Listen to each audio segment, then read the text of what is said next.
안녕하십니까? 네, 어느새 안식일 예비일이 되었습니다. 숨가쁘게 달려온 연말 기도주일이 오늘 이제 마지막 날이 되었습니다.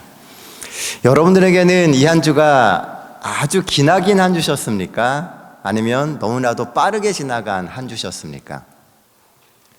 아마 오랜만에 이 새벽 예배에 나오신 분들은 무척이나 피곤하고 굉장히 긴 한 주셨을 겁니다. 이 시간 이후로는 여러분들의 삶에 안식일의 쉼의 축복이 또 넉넉히 임하게 되시기를 간절히 바랍니다. 여러분들 핫땡이라는 말 혹시 들어보셨나요? 핫땡. 처음 듣는 이야기시죠? 요즘 교회 다니는 초중고생들이요, 학교에서 급식을 앞에 놓고 하는 기도가 핫땡이라고 합니다. 핫땡이 요즘 아이들이 많이 쓰는 이렇게 줄임말이거든요. 뭐의 줄임말일까요?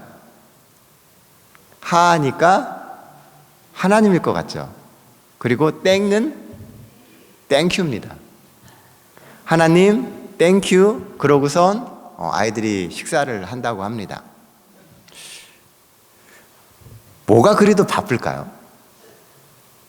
기도할 시간도 부족하고 예배를 드릴 시간도 부족합니다. 이 이야기에는 오늘날 성도된 우리가 좀 생각해 봐야 할 여러 가지 문제들이 복합적으로 들어 있습니다. 세상을 살아가면서 그리스도인 된 우리는 해야 할 일들이 참 많습니다. 구제와 봉사도 해야 되고 교회의 각종 프로그램에도 참여해야 합니다. 또한 요즘에는 가족과도 시간을 많이 보내야 합니다. 다 중요하고 다 소중합니다. 하지만 이런 곳에 힘을 너무 많이 쓴 나머지 정작 그리스도 안에 머무는 그것에는 점점 혹시 멀어지고 있지는 않습니까? 너무 바빠서, 너무 할 일이 많아서 하나님과 교제하고 예수님을 생각하는 시간, 또 예수를 닮아가는 그 시간에 우리의 삶을 얼마나 투자하고 있는지 한번 생각해 볼 필요가 있습니다. 이 시간 나의 마음의 우물을 한번 들여다보게 되시길 바랍니다. 계속 성령의 생수가 흘러 넘치는지, 아니면 조금씩 메말라서 바닥을 보이고 있지는 않은지 한번 살펴보게 되시기를 바랍니다. 청년에게 보내는 기별 135페이지에 보면 이런 말씀이 있습니다. 하나님께서는 매우 급하고 복잡한 활동을 결코 강요하지 않으신다. 많은 사람들은 인자하신 하나님 아버지께서 결코 그들에게 지워주지 않으신 책임들을 스스로 떠맡고 있다. 하나님께서 그들이 행하도록 결코 계획하지 않은 의무를 서로 다투어가며 미친 듯이 따라다닌다. 하나님께서는 우리가 과도한 책임을 짐으로 과로하게 되어 마음과 정신이 피곤하게 되고 화를 내고 초조하며 잔소리를 하게 될 때 하나님의 이름을 영화롭게 하지 못한다는 것을 깨닫기를 원하신다. 우리는 하나님께서 우리에게 주시는 책임만을 감당하고 주를 신뢰하면서 우리의 마음을 순결하고 아름답고 동정적이 되도록 보존해야 한다. 이 말씀은 굉장히 울림이 많은 말씀입니다. 정말 바쁘게 살아가고 있는 우리의 삶인데, 사실 정작 우리가 바빠야 할 때에는 바쁘지가 않고 엉뚱한 데 많이 바쁘고 있다는 겁니다. 하나님이 우리에게 맡겨주신 그 일만 감당하고 그 일에 최선을 다해야 함에도 불구하고 우리는 엉뚱한 데 너무 바빠서 도리어 하나님과 교제할 수 있는 시간을 잃어버리고 있다는 것이죠. 오늘 기도주일을 마치며 이 마지막 새벽 말씀으로 함께 은혜를 나눈 말씀은 요한복음 13장 2절에 있는 말씀입니다. 다 같이 말씀 찾겠습니다.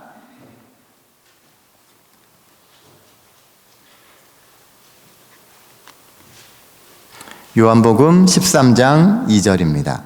자, 같이 읽도록 하겠습니다. 마귀가 시작. 마귀가 벌써 시몬의 아들 가롯 유다의 마음에 예수를 팔려는 생각을 넣었더라. 2019년 연말 기도주일 특별 새벽 기도회를 마치면서 마지막으로 나누고 싶은 주제는 마음에 대한 것입니다. 한 주간 우리는 골든타임이라고 하는 총 주제로 말씀을 나누며 요한복음 13장에 나오는 우리가 잘 아는 예수님의 마지막 세종 예식에 대해서 같이 말씀을 나눴습니다. 오늘 이 시간 다시 한번 이 본문을 바라보려고 합니다. 오늘 본문의 배경은 유월절입니다. 온 나라와 온 민족의 관심은 이 유월절에 초점이 맞춰져 있습니다. 유월절은 이스라엘을 대표하는 아주 대표적인 명절입니다. 명절 기분에 모두가 들떠 있었고 온 나라는 축제 분위기입니다. 그렇다 보니 유월절의 의미를 깊이 생각하기보다는 오랜만에 만나는 친인척들과 사람들, 또 화려한 행사들에 대한 기대감이 더 컸습니다. 이젠 어느 누구 하나 유월절의 의미와 유월절의 소중함에 대한 생각을 깊이 하지를 않습니다. 바쁘게 반복되는 삶 속에 신앙은 무뎌지고 모든 관심사는 현재의 삶을 어떻게 살아가느냐에 맞춰져 있습니다. 이제 이스라엘 사람들에게 유월절은 그저 하나의 명절이고 축제가 되었습니다. 그 유월절이 상징하는 의미를 안다고 이야기하지만 그들이 피부로 느끼는 유월절은 그저 명절이고 하나의 축제일이 되었다는 것이죠. 그러던 중 안식일이 다가왔습니다. 그런데 이 안식일마저 이젠 유월절보다 더 일상적인 시간이 되어버렸습니다. 그저 매주 돌아오는 안식일입니다. 안식일의 의미와 거룩함, 그런 것은 이미 삶에서 사라진 지 오래라는 것이죠. 안식일은 그저 내가 얼마나 충실한 신앙인이며 거룩한 사람인지를 증명하기 위한 일종의 의무 방어전과 비슷한 매우 일상적인 시간으로 전락해버렸습니다. 그래서 유월절과 안식일로 들어가는 그 시간, 모든 사람들도 제자들도 마음 준비가 되어 있지 않았습니다. 바로 이 부분이 오늘 우리가 나누고 싶은 말씀의 핵심입니다. 오늘 본문이 되는 2절 말씀에는 마귀가 가롯 유다의 마음에 예수를 팔려는 생각을 넣었다라고 기록하고 있습니다. 우리는 이 부분의 말씀에 많이 집착합니다. 마귀가 가롯 유다의 마음에 예수를 팔려는 생각을 넣었구나. 그래서 유다가 예수를 팔았구나. 예수를 판다는 게 뭘까요? 제가 지난 수요일에도 말씀을 드렸었지만 예수를 판다는 것은 예수 대신 다른 것을 선택하는 것입니다. 그저 예수를 내어주는 것이 예수를 파는 것이 아니고 예수님 외에 다른 것을 선택하는 모든 것이 예수를 파는 것입니다. 유다는 돈 때문에 예수님을 팔았습니다. 그 순간 돈이 예수보다 훨씬 가치 있었다는 것이죠. 또한 예수님께서 말씀하신 대로 순종하지 않는 삶을 선택하는 것도 또한 예수를 파는 것입니다. 오늘 우리가 무엇인가를 예수님보다 더 소중하게 생각하고 예수님보다 우선해서 뭔가를 한다면 바로 그 순간 우리는 예수님을 팔고 있는 것입니다. 매일의 삶에서 믿음의 길이 아닌 마귀가 넣어주는 생각, 욕심, 질투를 선택하는 모든 것이 예수를 파는 것입니다. 오늘 우리의 머릿속에는 무엇이 가득 차 있습니까? 여러분들의 머릿속을 꽉 채우고 있는 그 생각이 무엇입니까? 그 생각이 예수님을 향한 생각이 아니라면 어쩌면 오늘 우리는 예수님을 믿는다라고 이야기하지만 매 순간마다 예수님을 팔고 있는 것일 수 있는 것입니다. 우리가 이 땅에서 여전히 선악의 대쟁투 가운데서 사는 한 우리는 계속해서 이런 시험의 순간에 놓일 수밖에 없습니다. 그런데 진짜 문제는요, 이런 시험이 있다는 것이 아니고 그런 시험을 떨쳐내고자 하는 결심을 하지 못하는 데 있다는 것입니다. 세상의 그 어떤 시험도 우리가 마음으로 동의하지 않으면 그것은 시험이 될 수 없습니다. 그런데 그것이 시험이 되고 우리를 무너뜨리는 이유는 우리가 늘 마음으로 그 시험에 동의하기 때문에 그래요. 그 시험에 들어가고자 하고 그 시험을 인정하고 마음에 받아들인다는 것이죠. 그럼 우리는 왜 그 시험을 이겨내지 못할까요? 우리가 자주 우리의 마음을 돌아보지 않기 때문에 그렇습니다. 하나님의 음성을 들으며 내 마음을 바로 세우려고 하는 그런 마음가짐을 갖지 않기 때문에 수시로 들어오는 그 생각들이 우리의 머리를 지배하고 우리의 삶을 지배하고 결국 그 시험 가운데서 살아가게 우리가 동의한다는 것이죠. 자주 마음을 들여다보며 무너진 신앙을 다잡고 새롭게 마음가짐을 바로 세울 수만 있다면 우리는 그 모든 시험의 순간 예수를 파는 그 마음을 떨쳐버릴 수 있습니다. 오늘 본문에서도 만약 유다가 그 유월절에 들어가기 전에 그 안식일의 시간에 들어가기 전에 자신의 마음을 들여다보며 자신의 마음속에 들어와 있는 그 사악한 생각을 떨쳐낼 수 있었다면 유다는 결코 예수님을 팔지 않았을 것입니다. 그러나 그 예비일에 자신의 마음을 돌아보지 않고 자신의 마음속에 있는 그 모든 생각들을 그냥 실행에 옮겼기에 되돌릴 수 없는 실패를 하고 만 것입니다. 우리의 삶은 늘 기회가 없어서 무너지는 것이 아니라 방심하기 때문에 무너집니다. 우리가 지식이 없어서 무너지는 게 아닙니다. 몰라서 무너지는 게 아니고 알매도 불구하고 방심한다는 것이죠. 그리스도인 생활의 승부수는 우리가 얼마나 많이 아느냐 또는 얼마나 많은 활동을 하느냐에 있는 것이 아니고 지금 내가 이미 알고 있는 그 모든 빛에 대해 하나님의 뜻에 얼마나 순종하는 선택을 하느냐에 달려 있습니다. 우리는 내가 이루는 이 활동이나 지식의 양이 우리를 좋은 그리스도인을 만든다라고 하는 잘못된 착각에 자주 빠집니다. 내가 열심히 바쁘게 교회 일도 하고 여러 가지 일들에 참여하니까 내가 좋은 신앙인이라고 생각하기 십상이라는 것이죠. 그런데 정말 좋은 신앙인이 되는 것은 하나님이 이미 우리에게 주신 그 빛에 전적으로 순종하며 하나님의 뜻에 삶을 맡기는 것입니다. 얼마 전 정채봉 씨가 쓴 글을 읽다가요, 마음에 와서 딱 꽂히는 한 구절이 있었습니다. 그 구절은 이렇게 쓰여 있었습니다. 쇠에서 나온 녹이 쇠를 상하게 하듯이 나의 교만이 나를 망친다.